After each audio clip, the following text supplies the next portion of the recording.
He's been called the most powerful conservative voice in America, watched by millions every night. And like me, he's a sworn enemy of censorship and a staunch defender of free speech. And Tucker Carlson, I'm glad to say, joins me now. Tucker, I've been on your show many times. Finally, I get you to come on as a guest on my show. I am honored. Thank you. Well, I ran to the camera. I am so glad to see you doing this. And I was really happy to see the Sharon Osbourne interview, which I just listened to through my earpiece. Thank you for talking to her. I'm glad she's back. Of all the people I have seen censored and bounced out of their jobs over the past year, it happened to her with less justification than I've ever seen. I never even understood what her crime was. Well, her crime, it turned out, was that she simply endorsed my right to have an opinion. So when I had to leave the morning show over here in the UK because I didn't believe Meghan Markle, who turned out to be saying a lot of things that weren't true, when I was kicked out of that job, Sharon went on Twitter and said I was entitled to my opinion. And for that, she was accused of supporting a racist, because I must be racist, because I didn't believe Meghan Markle, had to do with her skin colour, apparently. And Sharon was then accused of being a sort of racist sympathiser. So the whole thing, I thought, perfectly exemplified the hysteria of this cancel culture and how disingenuous the whole thing is. But also, in terms of what happened to Sharon, how unbelievably destructive it can be if you're in the firing line of this stuff. You know, her life was really pretty well ruined for a year. Yes. So you're not allowed to express skepticism about the public statements of one of the most powerful people in the world, and Sharon Osbourne is not allowed to affirm your right to express that skepticism, and both of you get fired for it. So that's commentary on the society that allows that to happen. I mean, that's the definition of tyranny, of societal collapse. Like, that's insane. That's the kind of thing that if it happened in North Korea, we'd be like, well, that's, you know, that's the society we need to oppose. And this is happening in two of the freest societies in the world. So, yeah, I don't think we're being hysterical when we say this is the main threat that all of us face. And what is extraordinary to me is they profess to be liberals, these sort of ultra-woke, cancel culture mob people. But there's nothing liberal about them. I mean, liberalism, to me, means that you believe in democracy, you believe in free speech, you believe in the fair exchange of views, you tolerate other people's opinions. They don't do any of those things. They behave, ironically, they behave like the very fascists they claim to hate most. Well, of course. And I always think of myself as a liberal. I believe fully and completely in free speech, in freedom of conscience. I am horrified by violence, even state-sponsored violence. I even like organic peanut butter. So to have these people telling me that we should throw anyone who disagrees with them out of work or into prison, have them call themselves liberal, talk about a perversion of the word. It's preposterous. Now, I'm sure it hasn't escaped your notice, I interviewed President Trump, ex-President Trump, I guess. I want to play you a clip of what he said when I asked him the big question everyone's sort of toying with. Is he going to run again? Listen to what he said. So here's the big question for you, which everybody wants to know. The latest poll says if the 2024 election was held tomorrow, you would beat Joe Biden by 6 points and Kamala Harris by 11 points. In other words, you would be re-elected President of the United States. So are you going to run again? Well, you know, for reasons of campaign finance and everything, I'm not allowed to say, but let me just say this. I think a lot of people are going to be very happy. So you are going to run? I love our country. Our country is going to hell. I think a lot of people are going to be very happy. So you're going to run? I'm not going to say that, but I think people are going to be happy. You might even be happy.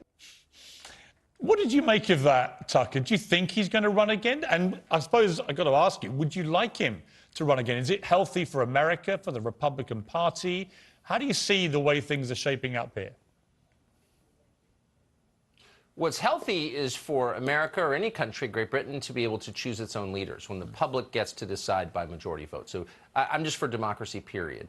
I would say in the case of Trump, I think he does love America. I think he sincerely believes the election was stolen from him. I don't think he's just saying that. He really thinks that, whether you agree with him or not. Whether you think he should be allowed to say that or not, he really does believe that. And I think he would like to be vindicated in that belief, and maybe running again would be one way to do it. I personally, and he hasn't said this to me, and I'm not an advisor to Trump, hardly, but I actually don't think he wants to be president again. That's my view. You know, he's got a happy life. he affects, American politics a lot in his endorsements. And I think all things being equal, he'd rather do that. And there are other people who would like to run. And, I personally don't think he's going to run again. I'm basing that on no evidence whatsoever, just a gut feeling. And I'm often wrong. I could be wrong again, but that's my view now. You talk about other people who may be considering running. You, yesterday, got put in the frame because you apparently going to go and speak in Iowa, always a sign that potentially someone may be thinking of a career outside cable news. You are uniquely popular now with the conservative base. Let me ask you directly, Tucker Carlson, do you have a plan to run for president? Our show is popular for the moment. I've had a lot of shows like you have. Sometimes they're popular, sometimes they're not. I've been fired for low ratings, so I've seen both sides of that. But that doesn't mean, I've never been in politics. I've never been elected, room mother. I'm not sure I have political skills. I will give a speech to anybody, anytime. I'm really interested in what the Republican Party becomes because it is the alternative to what we're seeing now, the neoliberalism of Joe Biden, which I don't think works and I don't think is popular. And so I'm interested in seeing the people who want to replace him. And some of them seem legitimate. Others seem, loathsome, to be totally honest. So, that's the reason I'm going, is I want to see these people and I want to talk to them and I want to talk about them. One of the fascinating stories in the news at the moment, I know is particularly relevant to you because you bounced back on Twitter yesterday with the words "we're back," which was very exciting for those of us who like your Twitter feed. But Elon Musk and, in my view, this extraordinary sort of maverick billionaire genius rampaging around now, doing all this wildly exciting stuff. He is a big supporter of free speech and what he believes it really means. What do you think of Elon Musk taking over Twitter? And in particular, when I put it to Trump, for example, that I felt he was on a better hill to fight on about a stolen election, was what happened with the New York Post story about Hunter Biden and the laptop, which was suppressed by big tech media, suppressed by mainstream media, and could have swung the election. We'll never know now. But what do you think about him taking over Twitter and his absolute staunch defense of free speech? This must be a good thing, right? Well, I think it's a deal killer for the people in charge. I mean, why has this elicited the levels of hysteria that it has? I mean, the Biden administration immediately announced a federal investigation into Musk's other businesses. So it tells you they'll destroy him before they allow this. Who will win? I don't know. But they understand that social media are central to their rule. Like, people who are legitimately running things don't need to lie or prevent you from expressing your opinion. They're comfortable with free speech. But people who aren't have to censor you or they lose control. So they see this as an existential argument. As for Musk, I mean, if he takes over Twitter and opens it up to true free speech where American citizens can say what they think about their country, he will be a hero, a historic hero. It's kind of pathetic, however, that we need him. Yeah. Do we need some billionaire that we're waiting for dad to come back and rescue us? We have a political system that's based on the Bill of Rights. And the first line in that, the First Amendment, is freedom of speech.